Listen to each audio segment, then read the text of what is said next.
Good morning, good afternoon, good evening, depending on your time and depending on when you're going to be seeing this video. It's your brother, your boy, courserepscorner. Like I always tell you guys, it's my corner, it's your corner, and it's our corner.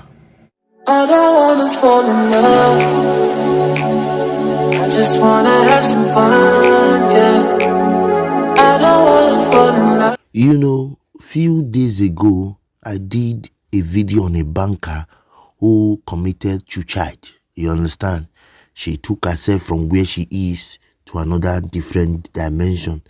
And some persons were saying, but she's a banker. She's a banker. It's not by being a banker. I worked in the bank, but the microfinance bank, not the commercial bank. And I could see the pains I went through. Talk more of those who work in the commercial banks. So now we have gotten an update on what really transpired, and I'm here to share it. Please, just listen and get the full gist. He said, banker who committed suicide combined a banking job with footwear business to make ends meet. New details emerge. More details about the banker who was found dead in the restroom at her workplace after consuming insecticides have emerged. The 32-year-old Amarachi Ugochukwu was found dead on Monday, January 8th, within the premises of a bank in Ikorodu, Lagos State, where she works. Around 1 p.m., she made her way into the restroom where she was said to have drank insecticides unknown to her colleagues. A suicide note was found beside her. If you remember in that video, I read the suicide note to us. In it, she complained about the economic hardship in the country. Following her death, many had gone online to mourn her. While expressing sadness over the incident, a Facebook user, Folashaw at DBC, claimed the late female banker combined multiple jobs to survive, while describing her as friendly and hardworking. Adebisi wrote that aside from her banking job, the deceased also engaged in shoe making. He recalled how she patronized his son, Tiwa Lade footwear business, and how he had personally met her on a few occasions. He wrote, Tiwa Lade, my son, woke me up this morning to the terrible news trending online about a young lady, Amarachi Ugochukwu, a banker, committing suicide. Amarachi was a friend to Tiwa Lade and a customer of his business, Donetsk Footwear Limited. I had met Amarachi on a few occasions when she came for deliveries at Donetsk Footwear during the festivities. Amarachi was a young lady, friendly, amiable, and hardworking, a lady cobbler that combined a stressful job of a banker with another stressful business of shoemaking and marketing. I read she left a suicide note complaining of the hardship and hard economy, etc.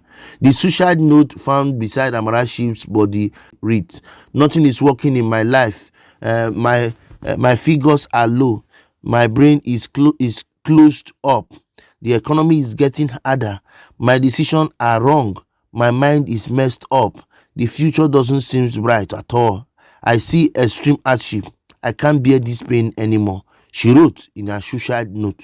Ugochukwu apologized to her parents and other members of her family in the suicide note. If you remember, I read that note to us here and I told us what she said, and people complained. People in the comment section told her mind that she was wrong in doing that. Same goes to me. But now we have gotten that she needed to add job to her busy job to make ends meet. If you are a banker and you are a marketer, you should know what this means.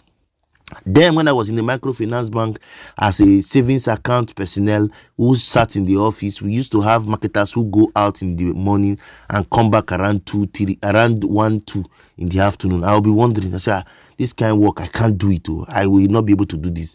I was even thanking God for where I was sitting. They were paying me 30,000 as at then, and they were paying those persons 15, I'll be 12,000 if I can remember. And I was like, how will they survive this hardship? It's really a war. Talk more of a commercial bank marketer, which is war times war. So the hardship comes in different form. They are asked to meet a target. Without meeting that target, some of these banks does not pay them. That's the most cruel thing of this whole thing.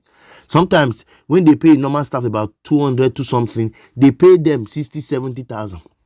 Yes. When I was coming to Europe in 2015 by land, a friend of mine who was working in one of the biggest banks at then in Nigeria, I don't want to mention name, resigned his job and came with me to Europe by land. Because he told me, my brother, this 60,000 money they give me is not enough for me. I have to leave this job. Then the guy had to resign and came to Europe by land too. President, the last time we spoke, as at 4 years ago, he just entered Italy newly. I had already entered. When I told him I had entered though, see how I did it oh, see what happened to me oh. He said, okay, no problem. Within 6 months, he told me, I'm in Italy oh. I said, how? He said, I made contact. That was how he left his job. So bankers are being stressed and asked to do a lot of things, mainly those who are marketers. So please take note. So now let me go to the comment section so that we can read some things that people said. The first comment here said, she obviously wasn't taking care of herself alone. Pressure was too much. Dear African parent, relative, please, we can do better. Let people that have income breathe. Okay? The next one say, wait to, are bankers really that underpaid? Just want to know, I beg. Yes, so brother, bankers are underpaid, mainly those ones who are marketers. Now let me read the comment they gave him under. He said, my younger brother was working with a bank. He quit his job last November because of the pressure.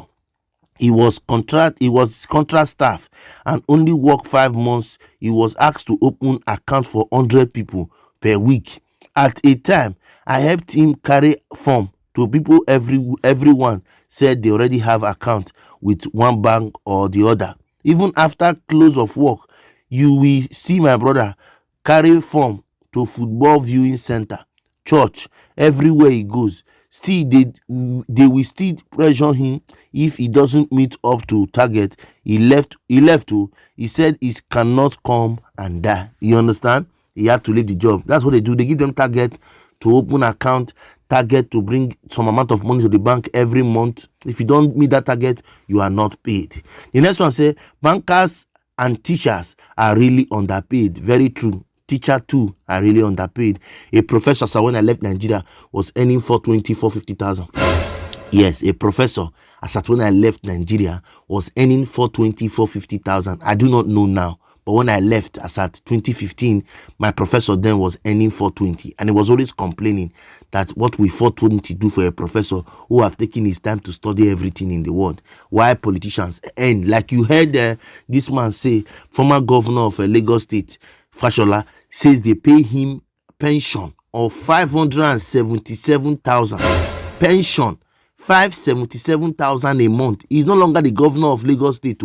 He left before somebody took in. I think it was Ambode. Ambode left now, so Wolu entered. If you calculate it, it's 4 plus about 8. That's about 12 years he left office. Till today, they are still paying him pension of 577,000 every month.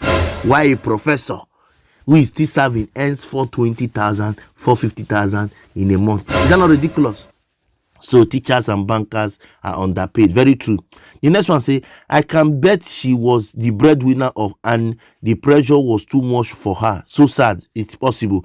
The next one say, parents, stop making your daughter, son to commit suicide by making them to feed and solve all the family problems. Give birth to children you can train. Learn to do family planning, because if she was only looking out for herself, she will not commit suicide. Very true. Now I say, being suicider is in their lineage. Being suicider is in their lineage. Next one say, she looks very familiar. Uniben Hall 1 hostel. God, I hope she isn't the one. May her soul rest in peace. Then I say, I just confirmed from my former NFCS choir master, and she's the one. Amara is gone. Tears emoji. Her smile were so contagious. She stayed in O1, and I was always coming to my room. Because she had a classmate there. May the soul of Amara rest in peace. Amen. Anyway, just got to hear that this lady in question is a graduate of Uniben. See her being confirmed there, and they say she lived in O1. The next one say, this is me right now. I feel like committing suicide. I'm useless. Nobody cares about me. Tears emoji. I'm really depressed. I have someone to talk to before taking off my life? I am seriously sick, guys. Everyone is avoiding me. Tears emoji. Please don't cry. If you can get me on Instagram, use the same name. Please, I want to talk to you. Don't do that. It's not a yardstick for you to come and do that. Please, let's not ignore this young man. You say Gerard snaps. Can you communicate with me? I am here to talk to you. Don't feel that I have come close to death. I have come face to face with death, and God did it. I see me today. I'm bubbling. God can still do your story, okay? So please, let's try to get to Gerard before he does something stupid. Anyway, guys, that's all I've come to take with here. I want to thank you, especially all of you, for always being there. We are almost 5,000, and I'd wish to get more. Please, if you know you have not subscribed to our channel, like, comment, or follow us on our social media platform, please, I beg you, subscribe to our channel, like, comment, and share, so that we can move this ministry to the permanent architect. Come when next time till you see me on your screen, guys. I leave all of us in peace.